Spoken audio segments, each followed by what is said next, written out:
আচ্ছা, তোমরা খেয়াল করো, এখানে আমরা যে অংশে ছিলাম, যে এখানে হচ্ছে নতুন যে হাইফি থাকবে তার মধ্যে নিউক্লিয়াস গুলো হচ্ছে মাইগ্রেট হবে, নতুন করে হাইফির মধ্যে নিউক্লিয়াস ঢুকবে, সেখানে তোমার হলো টার্মিনাল একটা cell of the ascogenous hyphae. Terminal মানে হচ্ছে একদম প্রান্তের দিকে যে কোষগুলি থাকে, কার্ভস আর ফর্মড, হচ্ছে একটা হুক।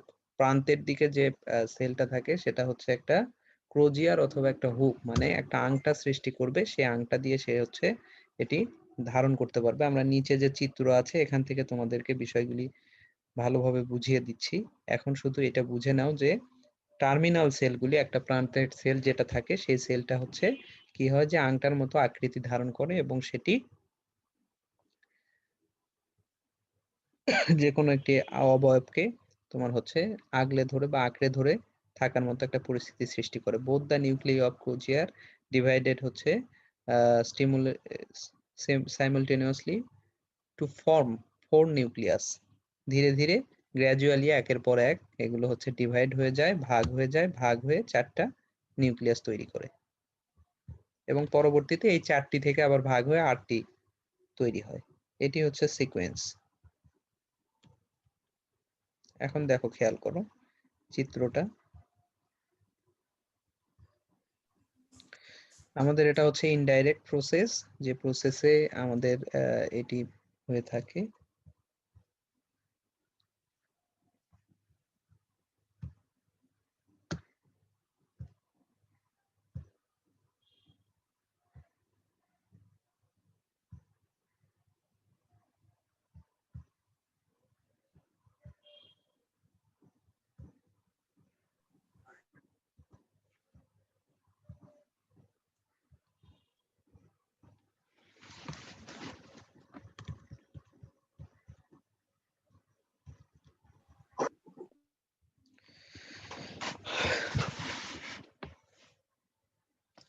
দেখো চিত্রটা খুব ভালোভাবে খেয়াল করো।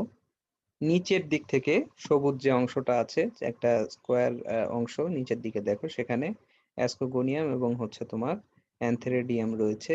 দুইটি আলাদা আলাদা পার্ট, একটাতে একটা নীল নিউক্লিয়াস বোঝানো হচ্ছে, আর একটা হচ্ছে যে তোমার লাল, অর্থাৎ দুইটা অংশ এরা একযোগে যুক্ত হয়েছে। এখন খেয়াল করে দেখো, অ্যান্থেরেডিয়াম মানে হচ্ছে যেটি হলো তোমার পুরুষ অংশ, সেখান থেকে সেলগুলি মাইগ্রেট হয়েছে, মানে ওখানের যে নিউক্লিয়াস গুলি ছিল সেগুলি মাইগ্রেট হয়ে ফিমেল যে অংশ সেখানে গিয়ে অ্যাসকোগোনিয়ামে প্রবেশ করেছে, এবং সেখানে গিয়ে তারা পায়ার হয়েছে, জোড়া হয়েছে। আমরা যেটা বললাম যে পায়ার্ড নিউক্লিয়াস।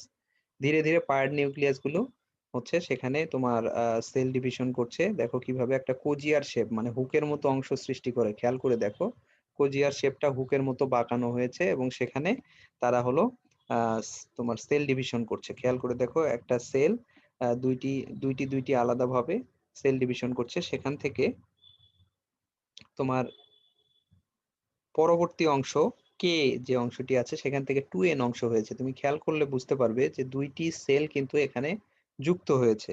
খেয়াল করে দেখো, মাঝখানে তোমার যে নিউক্লিয়াসটি ছিল সেই নিউক্লিয়াসটা হচ্ছে কালো এবং লাল, বা নীল বা লাল, এই দুইটি একসঙ্গে যুক্ত হয়ে সেখানে 2n উৎপন্ন হয়েছে। পরবর্তীতে 2n টি আবার ভাগ হয়ে আরো কিছু উৎপন্ন করেছে। ধীরে ধীরে সেখানে এইভাবে তোমার ডেভেলপমেন্ট হয়েছে, অ্যাসকাস উৎপন্ন হয়েছে, এবং পরবর্তীতে ম্যাচিউর হওয়ার পর অ্যাসকাস থেকে সেগুলি বের হয়ে মুক্ত হচ্ছে। যখন মুক্ত হচ্ছে খেয়াল করো, তখন আবার সেটা 2n থাকছে না, সেটা আবার 1n, মানে হ্যাপ্লয়েড হয়ে যাচ্ছে, সিঙ্গেল সেল হচ্ছে। পরবর্তীতে সেই স্পোরগুলি পুনরায় তোমার হচ্ছে অ্যাসেক্সুয়ালি রিপ্রোডাকশন করে আবার অ্যান্থেরেডিয়াম এবং অ্যাসকোগোনিয়ামে পরিণত হচ্ছে। তোমরা কি পুরা প্রসেসটা বুঝতে পেরেছো?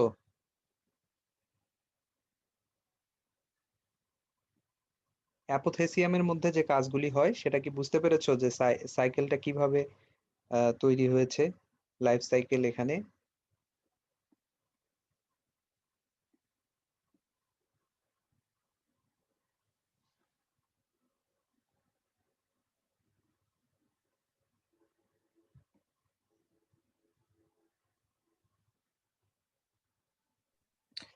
মানে এইভাবে স্যার খুব জটিল লাগতেছে। ধারাবাহিকভাবে দেখো, তুমি খেয়াল করে দেখো, তোমার এখানে আসলে পয়েন্ট টু পয়েন্ট তোমাদেরকে হাতে ধরে দেখানো যাচ্ছে না। এটা হচ্ছে অনলাইন ক্লাসের একটা মারাত্মক খারাপ দিক, কারণ সম্পূর্ণ চিত্রটাই এখানে ওপেন করা আছে। আমি আরেকবার বুঝিয়ে দিচ্ছি, খেয়াল করো। উপরের দিকে দেখো তোমরা, অ্যাপোথেসিয়াম একটা চিরুনির মতো অংশ দেখা যাচ্ছে। এটা কি দেখতে পেরেছো তোমরা? স্যার এগুলা কি পরীক্ষায় আসলে কি সিরিয়ালি এইভাবেই আঁকতে হবে? হ্যাঁ, এইভাবে আঁকতে হবে, এটাই আঁকতে হবে, যা আছে তাই লিখতে হবে। তোমরা তো ইন্ট্রোডাকশন পড়তে গিয়েই খুব কষ্ট পেয়েছো, বুঝতে পারছি। এগুলোতে কি করবে বলো?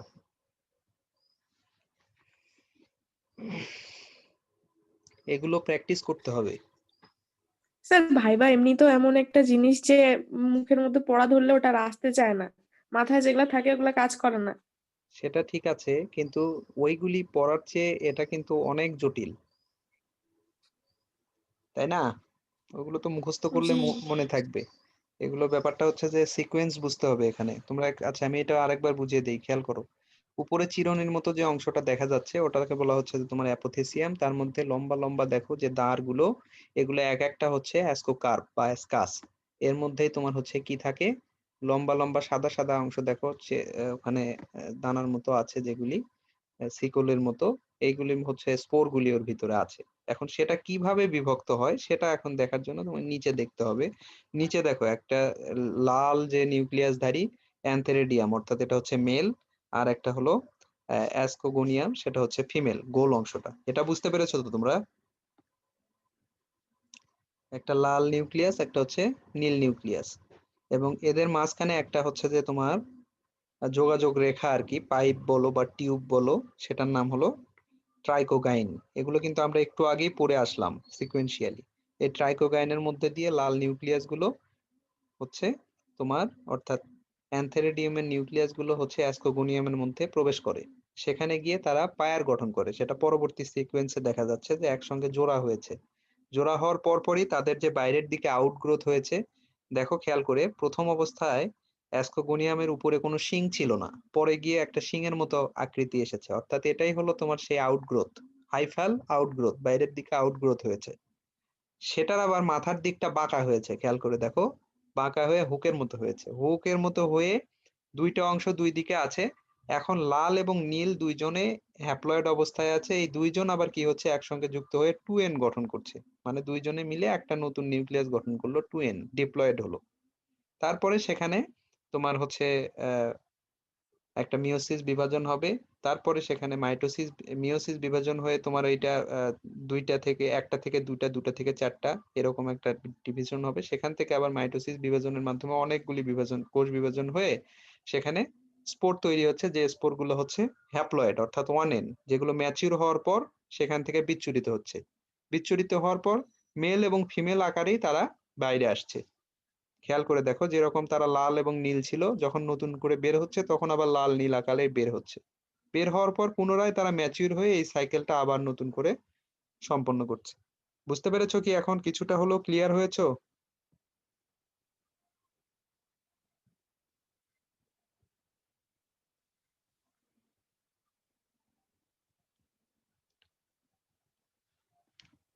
জি স্যার, এটা প্র্যাকটিস করতে হবে স্যার, নাহলে হ্যাঁ মনে একটু, থাকবে না। হ্যাঁ একটু ভালোভাবে যখন তোমরা আর্ট করবে তখন মনে থাকবে এবং বুঝতেও পারবে। এখন শুধু আমি বলে যাচ্ছি, তোমরা শুনে যাচ্ছ, এই জন্য আসলে ব্যাপারটা কিছুটা এরকম হয়েছে। নিচেরটাও ঠিক এরকমই, এবং এইগুলি পার্ট ওয়াইজ এখানে কিন্তু আলাদা আলাদা ভাবে দেখানো হয়েছে। খেয়াল করে দেখো, একই বিষয়গুলি কিভাবে কোজিয়ার শেপ তৈরি হয়, সেখান থেকে কিভাবে সেল ডিভিশন হয়েছে, এই পার্টগুলি চিত্র দিয়ে ভালোভাবে দেখানো হয়েছে। তো আজকের মতো আমার মনে হয় তোমাদের আর বেশি চাপ দিয়ে কাজ নেই। আর একদিন আমরা শেষের অংশটা, এটার যে এই পিডিএফ এর যে শেষের অংশ আছে, সেখানে হচ্ছে তোমার ক্লাভিসেপস সেরেভিসি যেটি আছে, সে ফাঙ্গাস, সেটার লাইফ সাইকেল তোমাদের বহুবার এসেছে, ক্লাভিসেপস, এটা আমরা পড়বো আগামী দিনের ক্লাসে। আজকে যেটা হলো, এগুলো বাড়িতে খুব ভালোভাবে তোমরা নিজেরা প্র্যাকটিস করবে। আর একটা ব্যাপার হচ্ছে, আহ, তোমাদের এর আগেও আমি বলেছি যে তোমাদের ক্লাস কিন্তু থিওরিটিক্যালি শেষ হয়ে যাচ্ছে। তোমাদের এইটার পরে শুধু আমাদের ভাইরোলজি থাকবে, অর্থাৎ এই আগামী দিনের ক্লাসের পর তোমরা দুটা বা 2 থেকে 3টা ক্লাস পাবে। তারপর তোমাদের কোর্স কমপ্লিট, থিওরিটিক্যাল এবং প্র্যাকটিক্যাল কিছু কোর্স হয়েছিল, সেগুলো মোটামুটি ওই সময় আর কি শুরুর দিকে আমরা করেছিলাম। যাই হোক, এখন মূল কথাটা হলো যে তোমাদের পড়ালেখা করতে হবে। বাড়িতে বসে বসে যে ক্লাসগুলো হচ্ছে এগুলো এগুলো পড়তে হবে। যদি না পড়ো সেখান থেকে তুমি কিছুই আইডেন্টিফাই করতে পারবে না যে আসলে তুমি বুঝতে পারছো কি বুঝতে পারছো না, কিংবা কোন সমস্যা হচ্ছে এটা বুঝতে পারবে না। আর একটা ব্যাপার হলো তোমাদের জন্য একটা বিশেষ সুযোগ থাকছে, যেহেতু ক্লাসগুলোর মোটামুটি রেকর্ডিং থাকে, কিছু কিছু রেকর্ডও তোমরা পেয়েছো, কিছু কিছু হয়তো রেকর্ড করা নেই, অথবা থাকলেও হয়তো আমি সময় স্বল্পতার কারণে দিতে পারিনি। তো এগুলো দেখেও কিন্তু তোমরা যেটা বুঝতে পারবে না সেটা বুঝে যাওয়ার কথা। আর সবচেয়ে মোস্ট ইম্পর্টেন্ট যেটা, সেটা হচ্ছে প্র্যাকটিস করতে হবে। সাবজেক্টটা খুব একটা সহজ না, মোটামুটি কঠিন আছে, তবে বুঝতে পারলে মোটামুটি সহজ, একেবারে খুব বেশি কঠিনও না। তো আমার মনে হয় যে এগুলো, আজকে যে ক্লাসগুলি হলো এটা তোমরা প্র্যাকটিস করো, এবং আগামী পরশু আর কি তোমাদের যে ক্লাস হবে সেই ক্লাসের মাধ্যমে আমাদের ফাঙ্গাস অংশ শেষ হয়ে যাবে।